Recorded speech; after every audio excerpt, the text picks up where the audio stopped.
Заинск, Лениногорск, Тетюши. Сегодня в этих городах сессии райсоветов. В работе двух принимает участие Рустам Минниханов.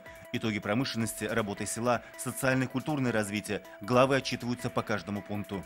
Татарстан на втором месте в России по активности пользования госуслугами Министерства внутренних дел. Об этом сегодня на пресс-конференции сообщил начальник отделения управления МВД России по Казани Рустем Хабибуллин. Чаще всего татарстанцы обращаются за онлайн-регистрацией автомобиля и получением загранпаспорта.